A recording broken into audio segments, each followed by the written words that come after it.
I won't forget that morning, not if I live to be 100. I counted the men as they marched out of the yard. They had hardly slept for weeks. We of the CID had slept even less, but the nightmare that kept us awake was all the same nightmare. That's why we weren't surprised when the commissioner asked us up to the conference room for a bit of a talk. He'd talked to us plenty, we knew that. It didn't help any to know what was ahead of us.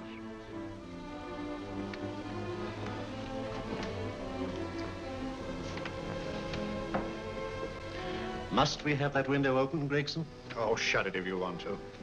Chief will be in enough of a temper without having a ruddy blast down the back of his neck.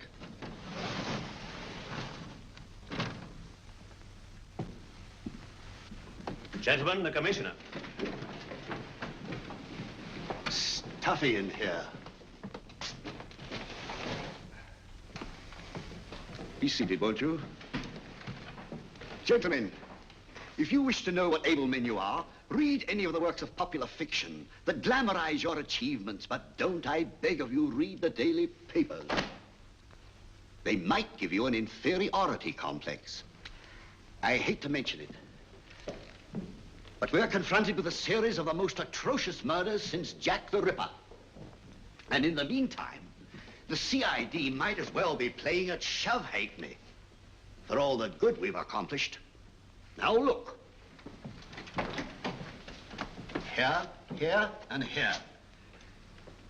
Each of these red flags scattered through the city stands for a woman brutally murdered, a woman's terror, a woman's death agony. These are no ordinary crimes. These are the works of a fiend who kills first and mutilates afterwards. A ghoul who hacks off a part of his victim body and carries it away with him, a loathsome souvenir of his butchery. 3 women murdered so far, and you haven't turned in one clue. You haven't given me one lead. Here you sit and wait for news of the 4th victim, with your arms folded.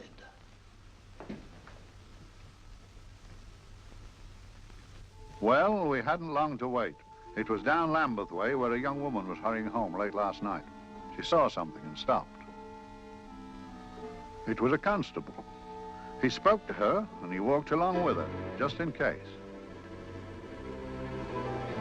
He saw her go down the stairway to the basement lodging where she lived. We can only surmise what happened after that.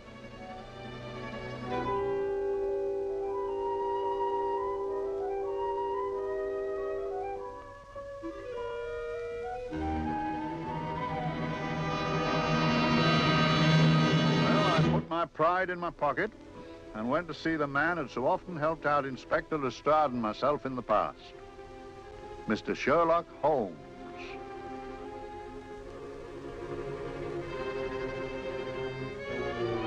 If ever a man needed help, I did.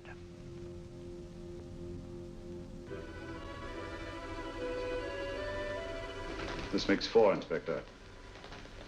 4 defenseless women here in the heart of London.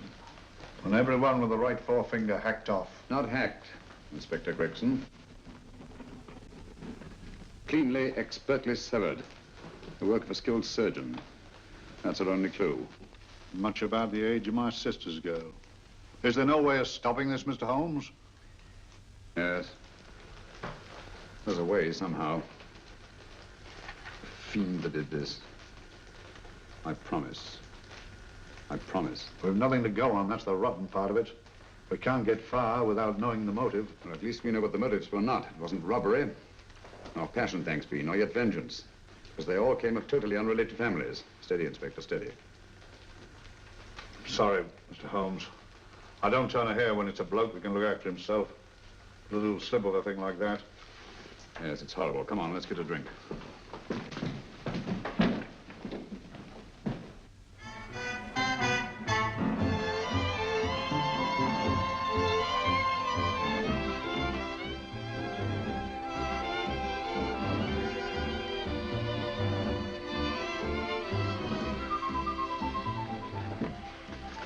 Good evening, Mr. Holmes. Good evening, Vincent. Whiskey and soda, please, and a double for my friend here, Inspector Gregson.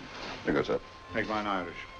Decent of you to give me a hand with this thing, Mr. Holmes. Always a pleasure to be of help to Scotland Yard, Inspector.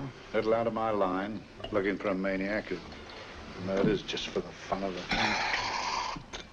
Perhaps just to get a human finger. In all 4 cases, the murderer risked capture by stopping to secure a finger. Wonder what for? Who knows? He's just a madman. Perhaps there's method in his madness. If we could just trace those missing fingers. If we could just train the English Channel, we might find a penny. Huh? Oh, thank you. You may keep those, Mr. Holmes. Thank you.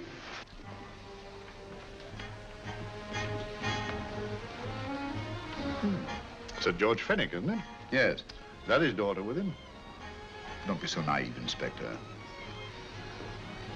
You know everyone, don't you, darling? Well, hardly. A week ago, I didn't know you. A week. How fast it's gone.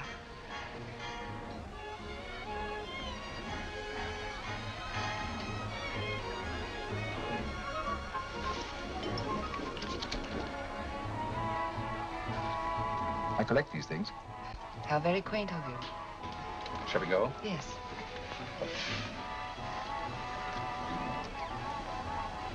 What are you looking at, Mr. Holmes? Again, a very handsome woman. Not fond of the purple, but giving an excellent imitation. Would you like to come to my flat for a nightcap? Lovely idea. Yes, isn't it?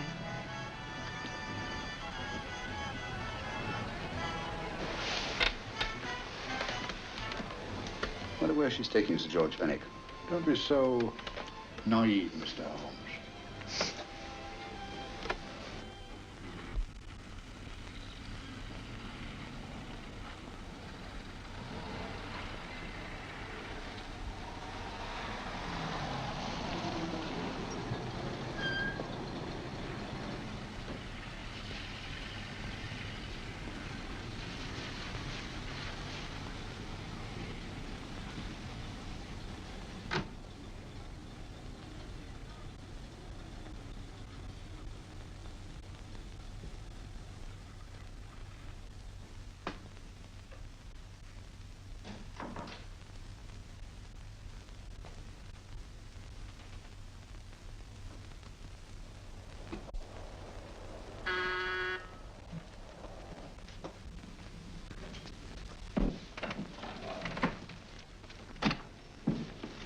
Good evening, Mum. Hello, Grandon. Any messages? No, Mum. Thank you. Drinks, Grandon. One of your nice surprises. Yes, Mum. I say, you don't mean that, Grandon's a marvel, aren't you, Grandon? Yes, Mum. You wouldn't believe the things she can do. Ah, charming place. Delightful. Really? You think so? I'm so glad. Do sit down. Do you mind? Do I mind? What a question. I don't mind anything, really. Except not being with you. Now, you really don't want me to believe that, do you? Not too seriously. Good. We're both quite grown up, aren't we? Quite.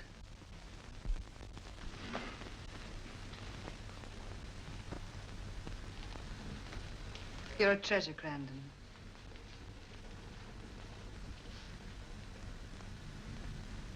And lower the lights a little as you leave.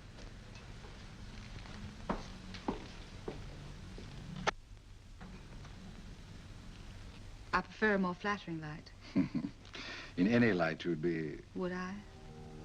And don't you know it? Perhaps I do.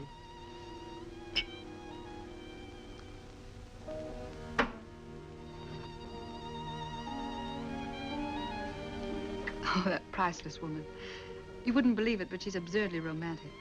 She loves dreamy music, and she thinks that we... But we do, don't we? Do we? Well, it's rather soothing, restful. Yes. And we all need rest at times, like tired children who've played too long. You've played with wooden soldiers, I suppose. Funny. Hadn't thought of that for years. Toy boats were my special joy. Anything I could set afloat anywhere. Like this, and this. Toy boats sailing into the Never Never Land. A land of beautiful dreams. Look. Look, odd, isn't it, how the light is reflected? Little specks of light that move and move, like stars on a slowly moving stream. You know, Holmes, I'm very sensitive to atmosphere. No? Yes, I can tell by the feel of this room there's been a murder committed here. It may interest you to know, my dear fellow, it was the other side of that door at the foot of the stairs that the poor girl was murdered. If only I could find it. Find what? The one thing these unfortunate victims have in common that might give us a motive for these murders. There must be something. Another Jack the Ripper, if you ask me, a homicidal maniac. No, Watson. In the case of Jack the Ripper, there was one thing in common. His victims were all from one walk of life, living in the same section of the city. In this case, the murderer chooses his victims from all walks of life and from different sections of the city. No, my dear fellow, this is not the work of a homicidal maniac. It's something infinitely more sinister. Give me the creeps. What on earth are you talking about? Watson, I'm convinced that these murders are only incidental to some larger and more diabolical scheme. That may be, but why the severed fingers? The answer to that question, my dear fellow, is our only hope of solving these mysteries. Dear sister, I am so happy. I had such a lovely holiday at Brighton with you and Alf. And I'm looking forward to being with you again. Poor little thing. Sort of raises a lump in your throat. I can picture her sitting here happily writing this letter. And I'm not bit realizing that she's shortly going to her death. Hello? Gregson. Oh, there you are, Mr. Holmes. I've been looking for you everywhere. What's happened? Murder in Edgware Road, not half an hour ago. Woman? Yes. And the right forefinger cut off clean.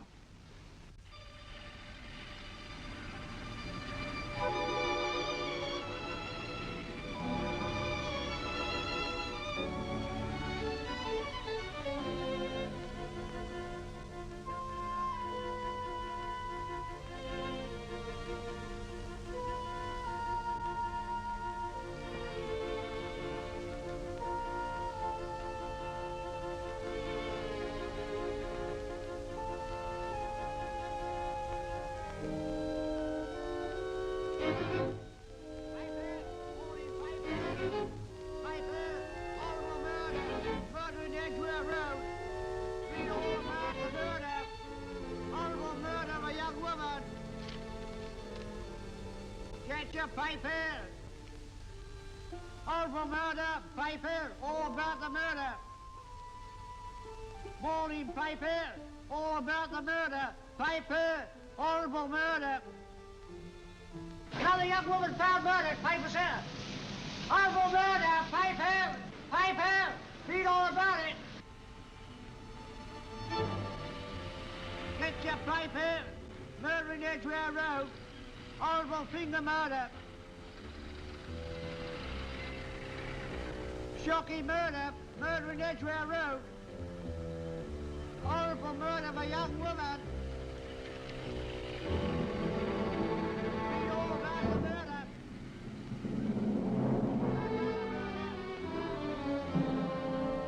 Only fancy, Mum. There's been another of those horrible murders. Dear, dear, how shocking. Yes, Mum. I really don't feel quite safe here myself. Oh, dear.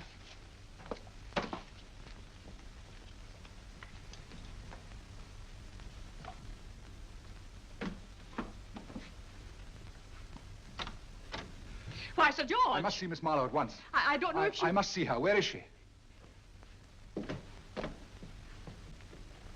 Lydia. Why, Sir George, what is it? What happened? I don't know. You'll have to help me. You've got to help me. But I don't understand. Listen, I woke up a few minutes ago in a cheap boarding house off Edgware Road. I don't know how I came there. I don't know when. The last thing I remember is being here with you. Calm yourself, Sir George. When did I leave here? Well, it was about, It was 10:45, Mum. Precisely. You seemed, forgive me, just a little distressed. Detached, not interested. I thought I'd said something to offend you. I don't remember.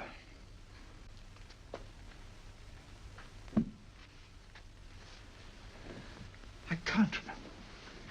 Tell me, has this happened to you before? Before? Well, there is such a thing as amnesia, you know. If it was 10:45 when I left you, it was 9 this morning when I woke. Over 10 hours lost. 10 hours that I can't account for. And in my pocket, when I woke, I found... Yeah, in my pocket. That isn't... Oh, it's not for you, of course. It can't be. Excuse me, Mum, but there's a man asking to see the gentleman. Send him away. Yes, Mum. No, please. I'll see him.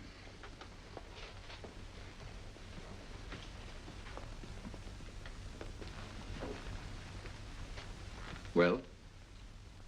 Delightful room. Not much like the place you woke up in this morning. You followed me here? Yes. Are you a detective? Oh, no. Quite the contrary. Don't be afraid, Sir George. You know my name? Oh, yes. A very old and highly honored name. And being the bearer of such a name, and also a very wealthy man, I thought you might care to possess yourself of this trifle. Rather than let it fall into the hands of the police. It is yours, if I'm not mistaken. The initials, GF. Where did you get this? It came out of your pocket. I saw it fall, but you never noticed. You were very busy, bending over something with a knife. Then you put something in your pocket.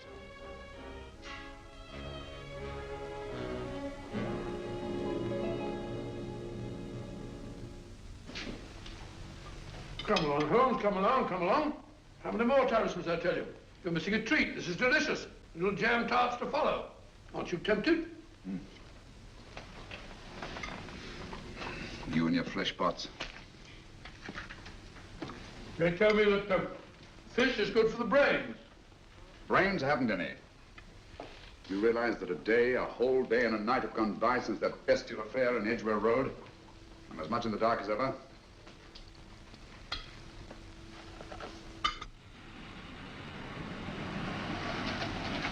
Hello, here comes a client, unless I'm very much mistaken.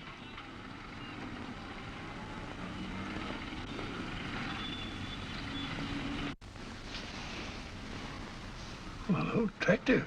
Very attractive.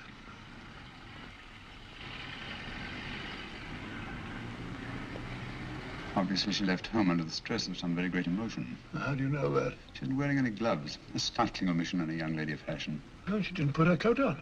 Open car, too.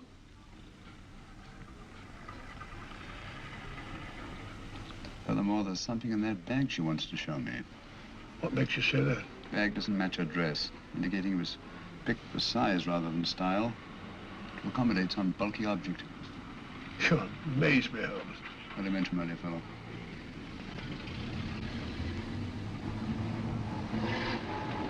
Well, that's interesting. What is? That cab, turning at the empty house. I wonder why he followed her here. Oh, wouldn't you? Quite possibly with glasses.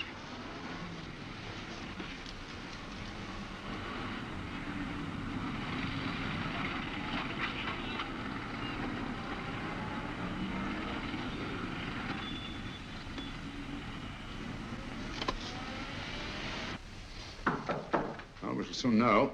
Yes, Mrs. Hudson?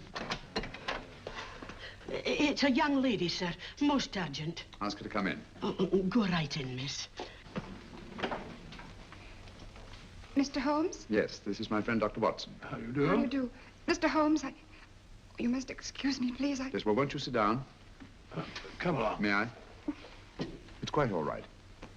Thank you.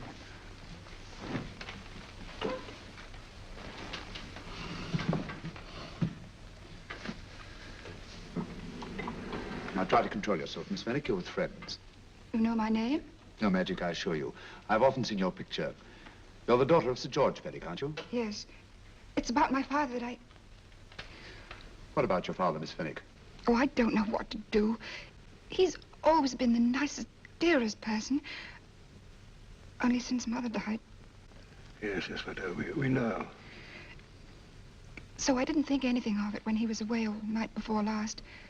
But he didn't come home until yesterday at tea time. Didn't come in for dinner at all.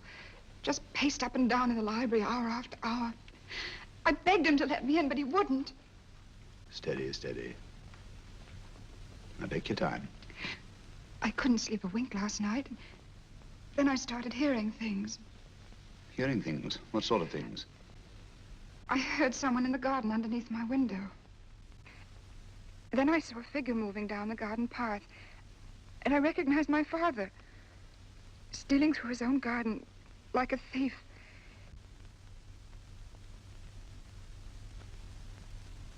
He had a spade in his hand, and he stopped by the greenhouse where he started to dig. This morning, at daybreak, I stole out into the garden and I found this.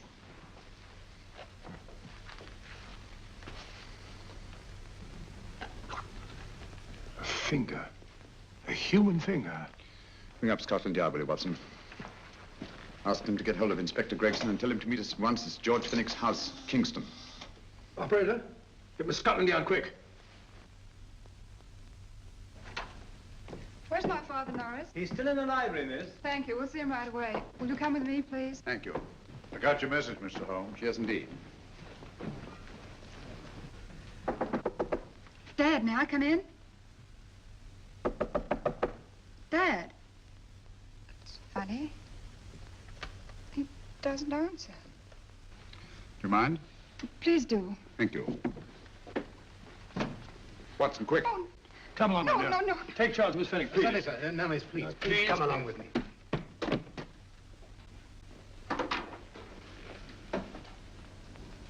Dead? Yes. What do you make of it, Doctor? Shot in the back, between the second and third ribs. The bullet undoubtedly had penetrated the heart. Look at the powder marks on his coat. I was afraid of this. What do you mean? Don't you remember the man in the cab who followed Miss Finnick to Baker Street? Well, you don't think he had anything to do with it, do I you? think it's reasonable to assume that he tipped off someone that I'd been sent for. Sir George has obviously been murdered to keep him from telling me what he knew. What was the weapon used? Small caliber revolver, point blank range by the look of the wound. The murderer came in through those French windows. The mud from the garden he brought in his boots. Sir George must have surprised the intruder. Passed the room to him here. What follows, we can't tell. But from the location of the wound, I'd say that he turned his back for a moment, and as he turned, the muzzle of the revolver was placed between his ribs and one muffled shot fired. And you mean to say he kept on going, even after he was shot? There's no doubt about it. Look there. The trail of blood leads us back to the desk. Something Sir George was after. Something. I know. He was trying to summon help, Poacher. I don't think so, Watson. There's the bell pulled by the fireplace. No, you'll notice from the trail of blood that Sir George made straight for this desk here. I wonder, there was something he was desperately anxious to get. Hello. His right hand's clenched. That's perfectly natural. Death agony. The left hand lies open. Why only one hand clenched in the death agony? The right hand, the hand nearest the desk. Please note that. If Sir George took something off this desk, something so important that he spilled his last drop of blood to get it, I want to know what it is.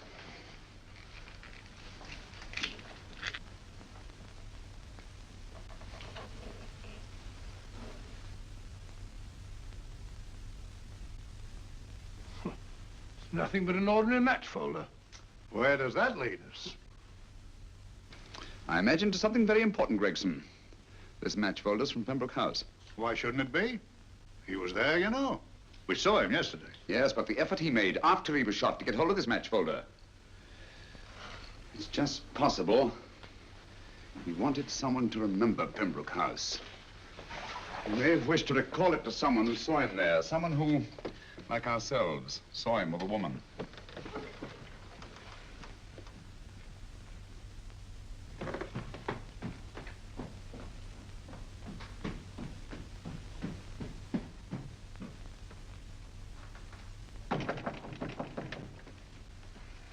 Come in.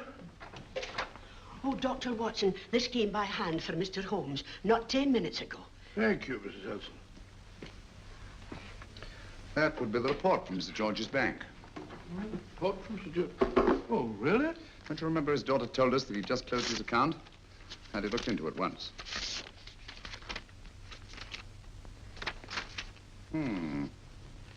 He drew out his entire balance in cash, nearly £10,000, yesterday, just after that young woman was murdered.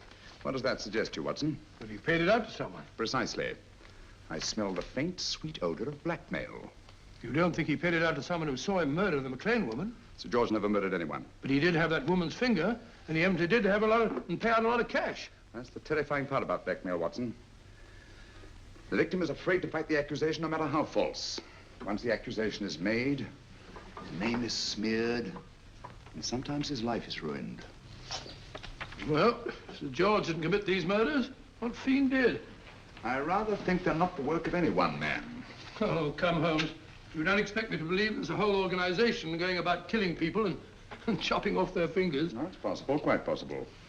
Well, whoever's behind all this thing must be out of his mind. On the contrary, my dear fellow, if my assumptions are correct, this little scheme has behind it the most brilliant and ruthless intellect the world has ever known. You don't mean Professor Moriarty? I do. Oh, steady, Holmes. You've got him on the brain. This is the third time in as many months you've suspected him of unsolved crimes. He's dead, you know. Is he? Is he? You know he is. He was hanged in Montevideo, well, over a year ago. I know that someone was hanged in Montevideo under that name. But I'll stake my reputation that Moriarty is alive and here, now, in London.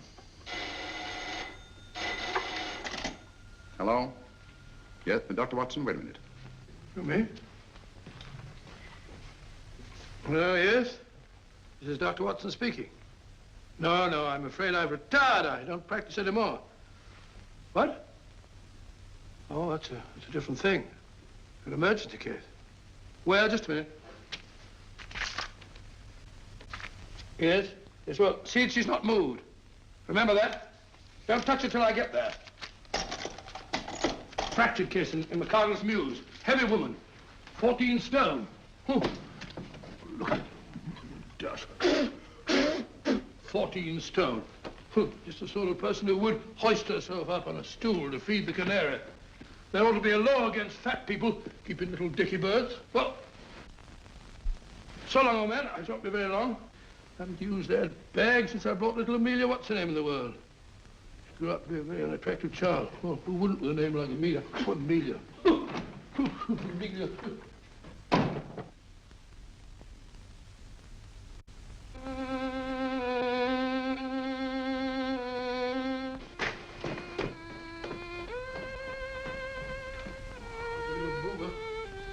People so stupid about accidents.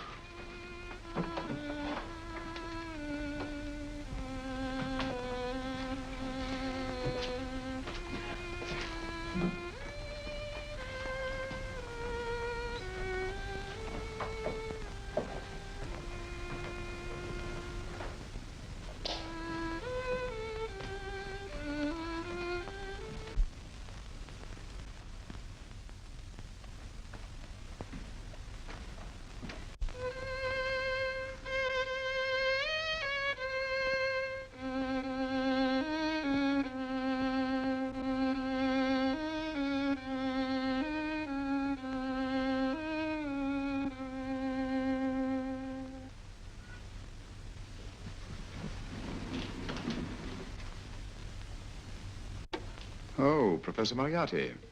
Not that I wish to appear inquisitive, but to what am I indebted for the pleasure of this visit? Scotland Yard will be interested. It's very convenient for me to have Scotland Yard think that I'm still dead in Montevideo.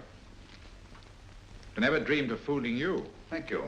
The thought occurs to me, Mr. Holmes, that there are some advantages in living within the law.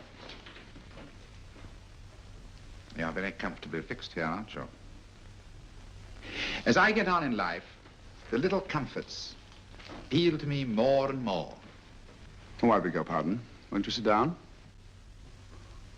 Thank you.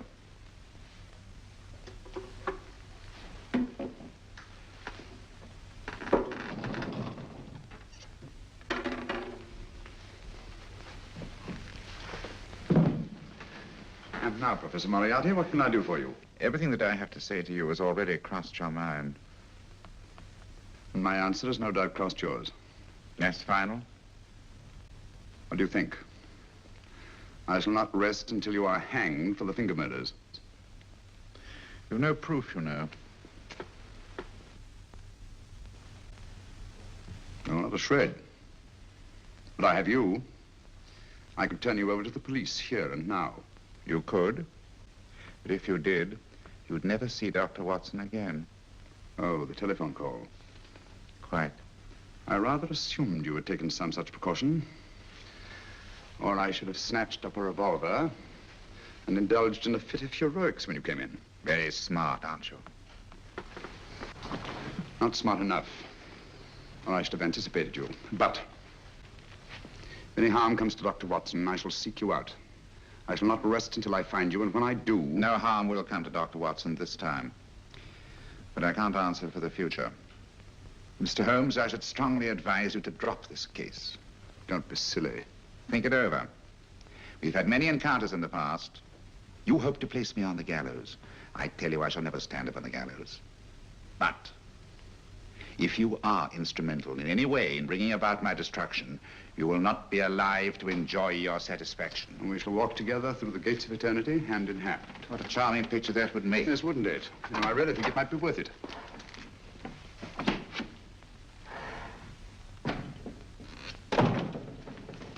Shoelaces, Governor? Tons a pair.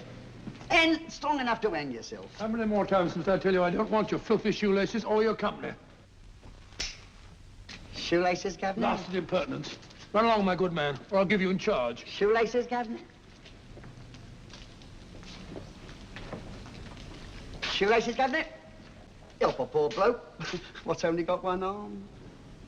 Any luck with Mr. Holmes? You can read his obituary in tomorrow's papers.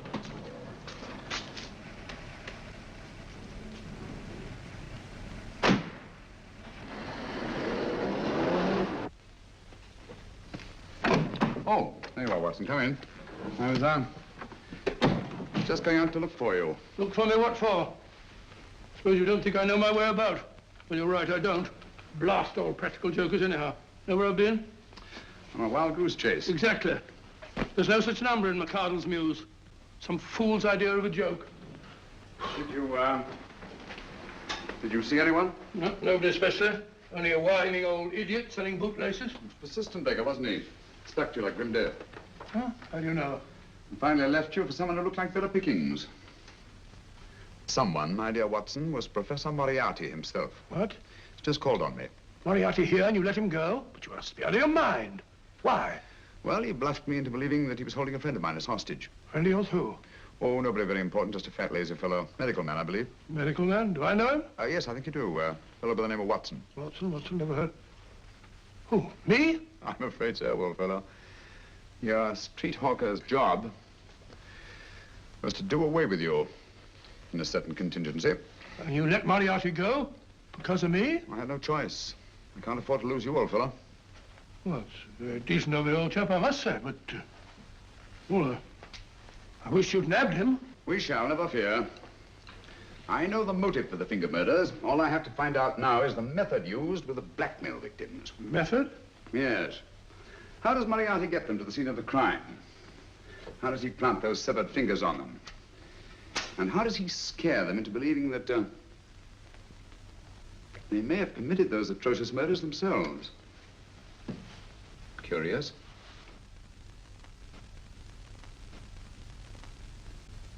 Very curious. Huh? Curious? What's curious?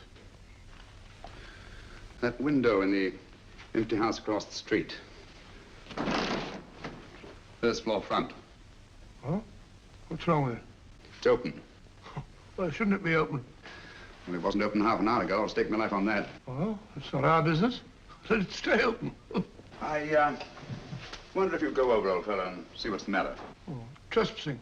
It's against the law. Very well, I'll go myself. Oh, well, if you're going to put it like that, ridiculous waste of time. Going about shutting windows at this hour of the night. Yeah, you better take this torch. Well, take what? Dignified job for a doctor. Dr. Watson, the torchbearer. And what do you propose to do? Sit in a comfortable chair, I suppose, and read a good book? That's a very good idea. Yes, very good idea. While I play night watchman, you have a nice read. Mm-hmm. Good night. Have a good time. Have a good time? What do you mean, have a good time?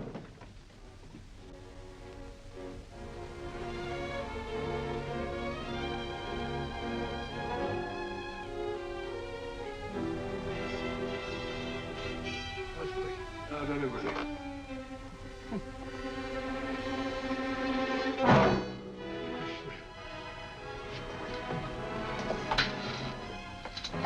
What on earth is this for? Oh, umbrella stand. Pretty little thing to keep about the house. Must have been a pet.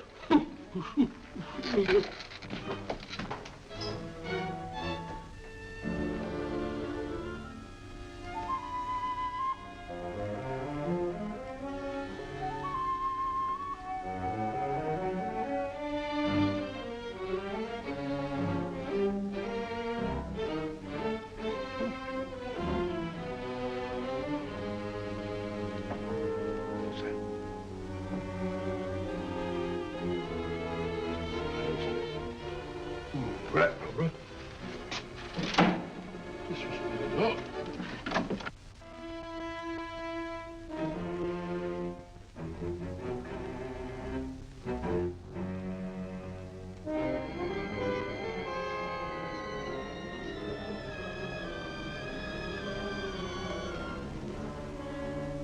While he sits comfortably reading a book.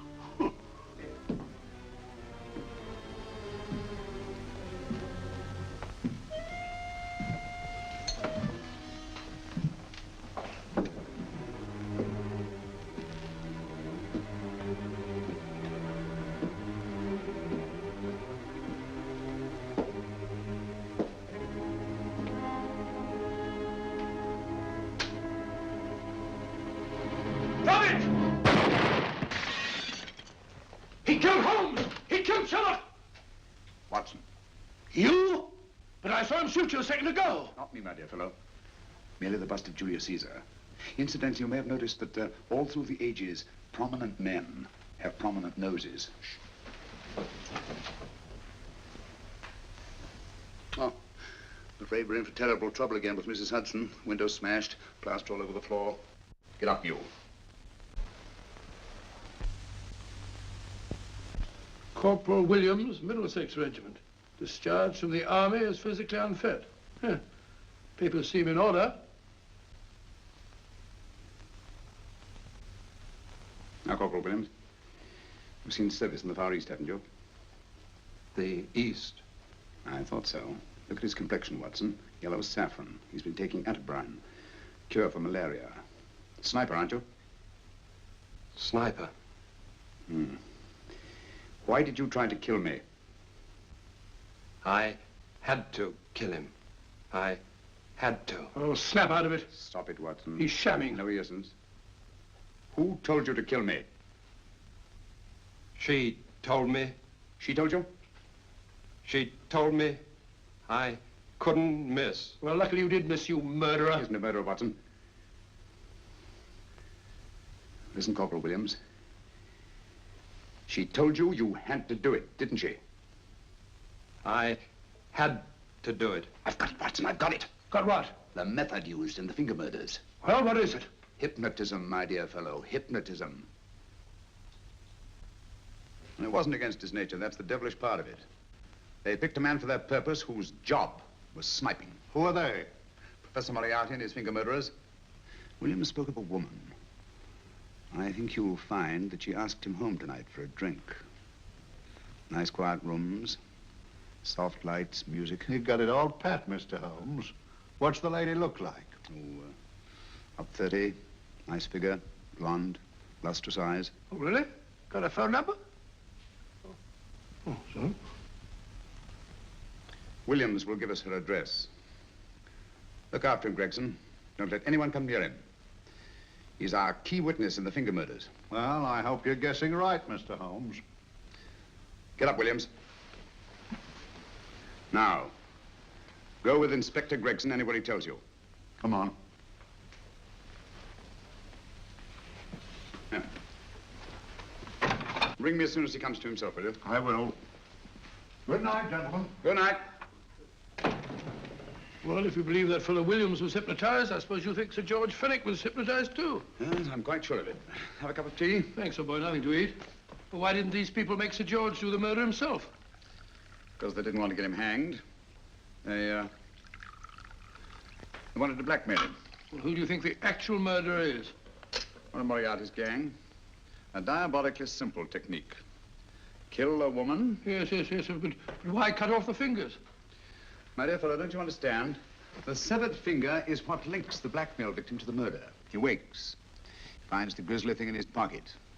He doesn't know how it got there. He's no idea that he's been hypnotized. For all he knows, he may have committed the atrocious crime during some dreadful lapse of sanity. In that state, when he's utterly demoralized, the blackmailers take over. Is that it? Undoubtedly. You see, they swear that they saw him commit the murder. And being human, the victim will pay anything rather than stand trial on a charge that will make his very name loathsome. Oh, it all fits in if you believe in hypnotism. Yeah. The only possible explanation. You think the hypnotist is that woman with the blonde hair and the lustrous eyes, the woman you invented? I didn't invent her. I saw her. What on earth are you talking about? That woman, my dear Watson, was with Sir George when he left Pembroke House. I saw her there. I shall see her again, and Williams will lead me to her. That's why it's so important to keep him safe. He will identify her.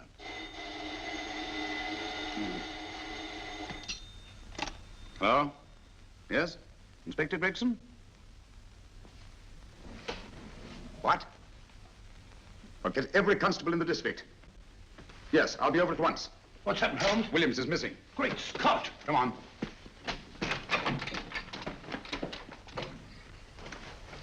Lorry crashed into Gregson's car. During the confusion, Williams disappeared. Escaped, eh? No, kidnapped. To keep him from talking when he came to. You don't think that Moriarty... Moriarty? Anything is possible.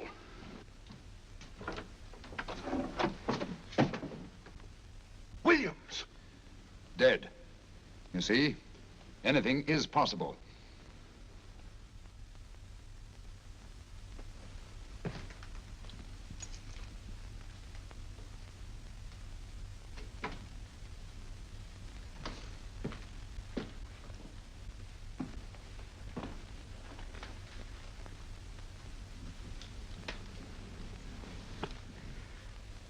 Oh, good morning, Professor Moriarty. You startled me. I'm dressing another dolly, a dear little nurse. Is there anything wrong with your finger? Just a splinter. Nasty things, splinters. Most trying. One can't be too careful, but I'll get it out for you. I have the very instrument to help you. Sharp enough to split a hair. Put those tools away until they're needed. But they're not tools, sir. They're instruments. Put them away. Is Lydia in? Yes. But really, you should let me... Get dressed. Holmes and Watson just left Baker Street for the Mesmer Club. Mesmer Club? The meeting place of all the top hypnotists in London. Do you suppose that Mr. Holmes is onto our method? If he suspects, it's merely a suspicion. It's our business to see that it ends there. I hope you're right. Williams passed away before he could talk, remember? What do you want me to do? Go to the Mesmer Club, meet Holmes, and induce him to come back here. Isn't that a bit dangerous? Every meeting with Sherlock Holmes is potentially dangerous. However, you say he didn't see your face at Pembroke House. And how would you suggest I get Mr. Holmes to accompany me here? Kidnap him? Oh, no. Holmes has one weakness, his insatiable curiosity. If you can arouse that, you can lead him anywhere. It's up to you to take advantage of any opportunity that may arise. This way, please, gentlemen. I'll tell Dr. Onslow that you're here. Thank you. So this is the Mesmer Club. If you ask me, hypnotism is a lot of mumbo-jumbo. Oh, come now, Watson. As a medical man, you must admit that hypnotism has its place in modern science. That may be, but 90% of hypnotists are crooks of the worst kind. Nothing more than a lot of charlatans exploiting weak-willed morons. Ah, Dr. Onslow, I believe. Happy to meet you, Mr. Holmes. Your brother Mycroft suggested I might be of help to you. He's a valued member of our little group of charlatans and crooks. Oh, beg your pardon, sir. I didn't know you were listening. Behind the curtain. My friend, Dr. Watson. Oh, delighted. Oh, did you? I wonder now. You see, we're in the midst of a little experimental session at this very moment. If you'd care to join us. Certainly, certainly. That'd be very instructive. Oh, well, will you follow me? Thank you. Why should I know somebody behind the blasted clinical? In treating his patients. But today, the therapeutic value of hypnotism, as we now call it, is conceded by innumerable physicians. Especially is it of value in surgical cases where the administration of local or of general anesthetic is inadvisable. Inadvisable poppycock. Oh, sorry. For the sake of latecomers, I may say that I have placed this subject under profound hypnosis. In this condition, he can feel no pain, even under applications which normally would be excruciating. Excruciating? Oh. You excuse me, please. Carter, you are having a peaceful sleep. You feel nothing. Your arms and your hands are without sensation. Mowbray, the long needle.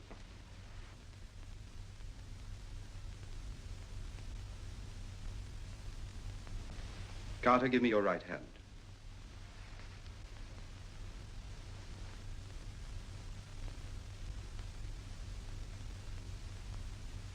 As you observe, the needle has been thrust completely through the subject's hand. No feeling, no pain. This lack of feeling is the one infallible test of profound hypnosis. Nonsense. Fellow's full of drugs. Well, isn't he? Definitely not, Doctor. Wake up, Carter, wake up. You feel well and rested, remember. No pain anywhere. Wake up, wake up. I say, when are you going to begin? All through, Carter. Stand up. This way, sir. And, are these all the people that come here? Oh, no. Others keep dropping in all the time. I suppose it's all right for those who believe in it, but of course, I'm a professional man myself. Then you don't believe in hypnotism, Dr. Watson? I don't deny that there are certain types of hysterical, feeble-minded people who go on if you point your finger at them. But anyone with an ounce of character... How right you are. You see right through our little artifices, don't you, Doctor? Right through, my dear sir. Right through. Right so.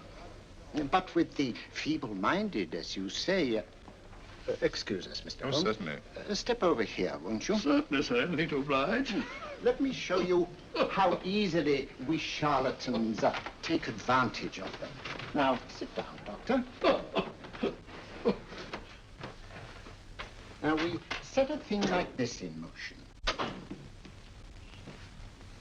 It's wonderful, the attraction on the feeble-minded, of course. The continuous motion, if they just let themselves follow it. Of course, you could stare at it till doomsday, Dr. Watson, with no effect at all. Still, it might make you a little drowsy, like the white ribbon of road at night when you're driving. The rhythm is smooth, unbroken, and the road goes on and on, round and round, always the same, winding and winding. And you're drowsy, you're tired. Let the road come into you, as it were.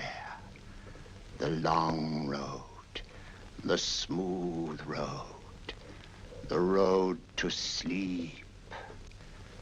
Sleep.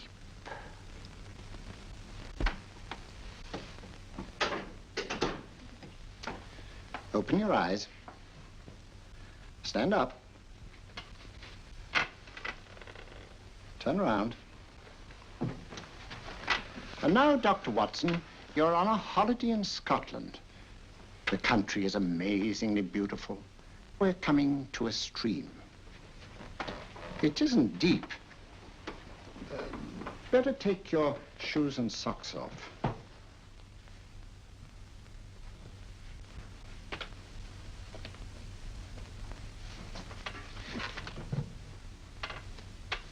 Roll up your trouser.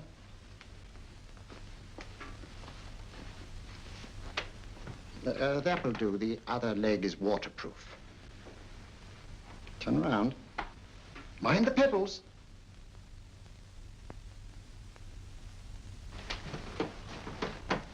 Sit down.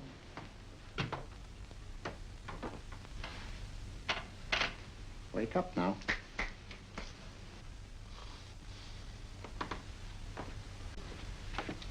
There, I see. What I tell you, it didn't work with me. Why, nobody with an ounce of character.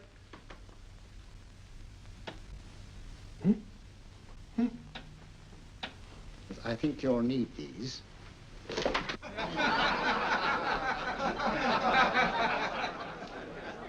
Something to laugh at? Watson, she's here.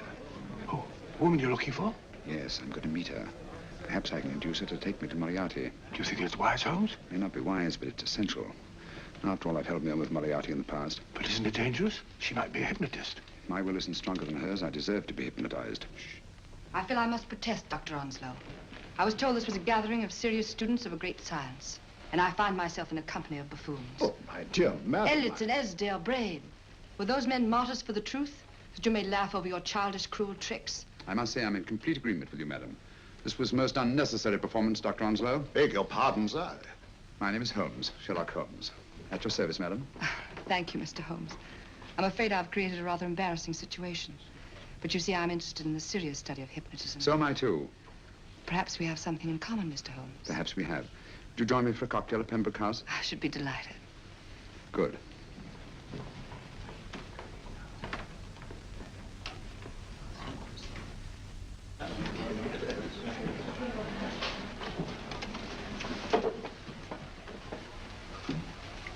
Thank you. I didn't know there was such a pleasant place in London. It was so nice of you to suggest our coming here. I thought a little pick-me-up would do us good. You mean you thought I looked... I like the way you look. Thank you. I suppose I did lose my head a little at the Mesmer Club. But you see, hypnotism is almost a religion with me. I know so well what it can do to help, heal. And I can't bear to see it used for trivial purposes. I know very little about it. That's why I went to the Mesmer Club. You see, I'm rather puzzled just now with the case that I'm working on. How fascinating. Tell me about it. It's the murder of Sir George Fenwick. Fenwick? Who's he? Quite a well-known figure. Odd now I come to think of it. Last time I saw Sir George was here at Pembroke House. Strange. Yes, isn't it? He was sitting, I believe he was sitting at this very table. Cigarette? Thanks. Do go on. There was a charming lady with him. He was lighting a cigarette.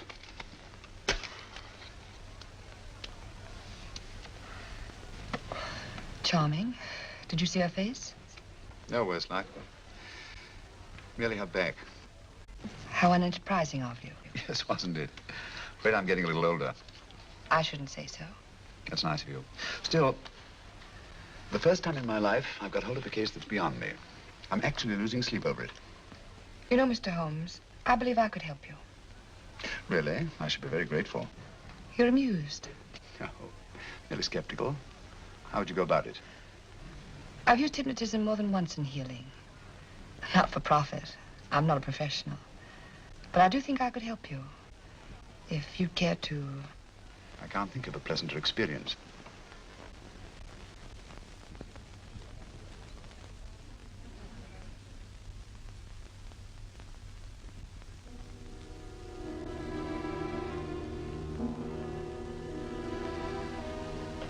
Low lights, music, is that all there is to it? You must relax, Mr. Holmes. I'm afraid you're a rather difficult subject. So I thought perhaps a little help. Materia medica might be advisable. Drugs? No, I'd rather not, if you don't mind. As a matter of fact, I'd rather not myself. But Schrenk-Notzing he practiced in Munich, you know, believed it the best means for difficult subjects. Do you mind? Well, as a matter of fact, I don't approve of sedatives. Just as you wish. We don't have to go on with this at all, you know. Wait a minute. Wait a minute. All right. I'll take a chance. It's really quite harmless. What is it? Cannabis japonica, an oriental soporific. You need water.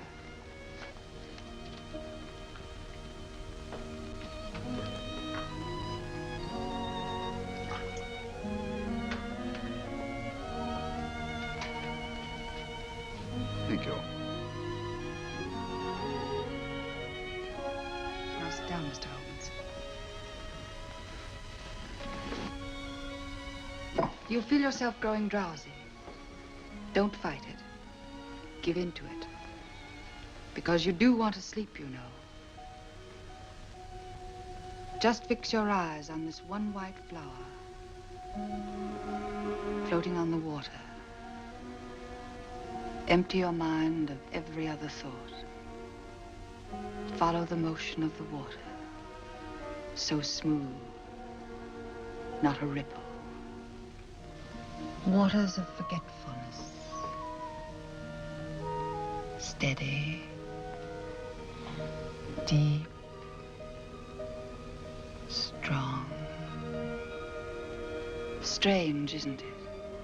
How the light is reflected. Little specks of light that move and move.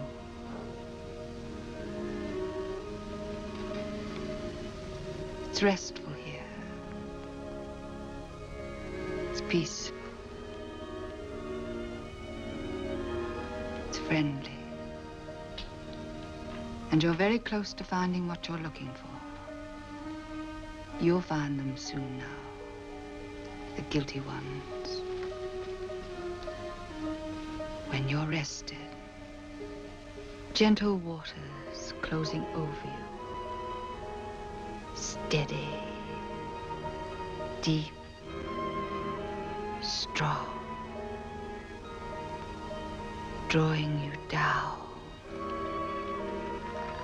down, down.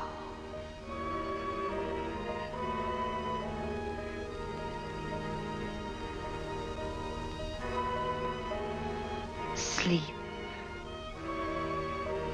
Sleep. Sleep.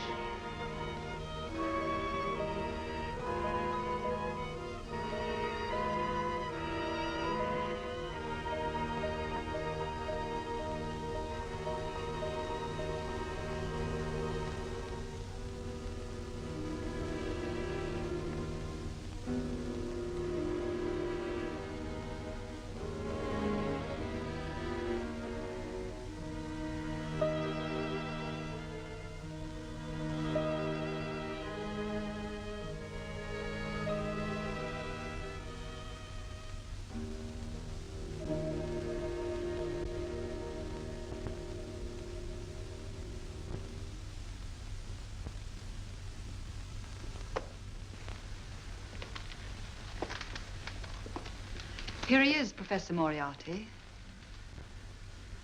Stand up, Mr. Holmes.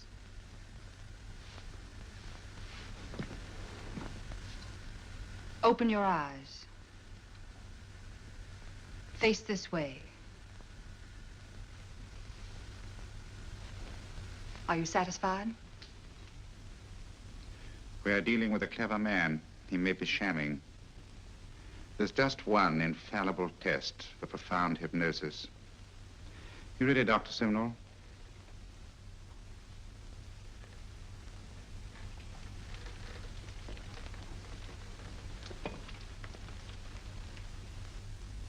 That will do, Doctor.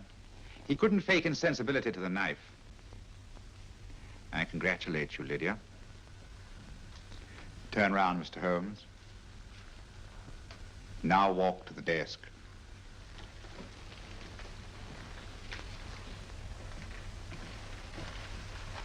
Sit down. Take that pen and write what I tell you to write. I have at last found a case which I cannot solve.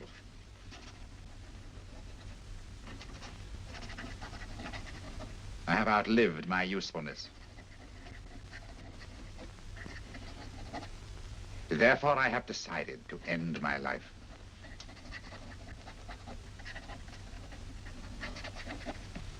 Sign your name. Now blot it.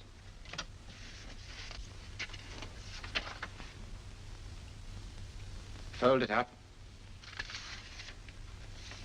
and put it in your pocket. Come, Mr. Sherlock Holmes. Go out onto the terrace. But it won't look like suicide, sir. I'm sorry, but Mr. Holmes' injuries must all be self-inflicted. Let's walk a little, Mr. Holmes. It's so pleasant here in the garden. Just step up here onto the terrace. It's a nice, broad terrace. Now turn to the left, walk slowly to the end of the terrace.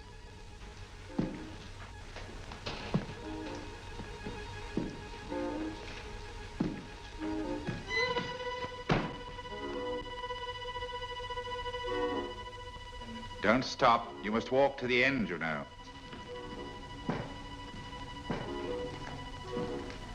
The end leads to an open doorway. You can pass through it in perfect safety. In the room beyond the doorway, you'll find what you've been looking for. Must you drag this on? This is the moment I've been anticipating for a long time, my dear. Go on, Mr. Holmes.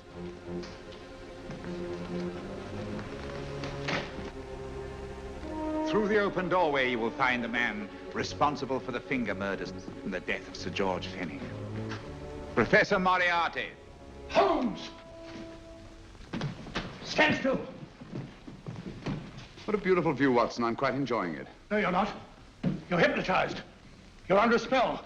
Stand still. Don't move. Steady, Holmes. Steady does it. Stand perfectly still where you are. Nonsense, Watson. You don't know what you're doing. Of course I know what I'm doing. You mean you're not hypnotized? Certainly not. Then get off the wall, you idiot. Oh, look out! Holmes! Dear fellow. What were you doing up there? Holding the fort until you arrived. What kept you? Well, I ran into a spot of trouble on my way to Scotland Yard. I was arrested for exceeding the speed limit. Your luck seems to hold, Mr. Holmes.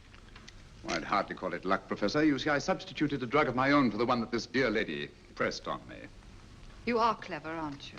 A drug that, although it leaves the subject conscious, renders him quite insensitive to pain. That accounted for my lack of reaction to Dr. Simnel's knife. Well, Gregson, quite an impressive haul. Even Inspector Lestrade himself couldn't have done any better. Thanks, Mr. Holmes. Take him away. All right, put her in the van. I was right, Mr. Holmes. You are a difficult subject. Thank you. And now, Professor, our score is settled. Au revoir until I see you on the gallows. The rope has not been made that'll go around my neck. Come on.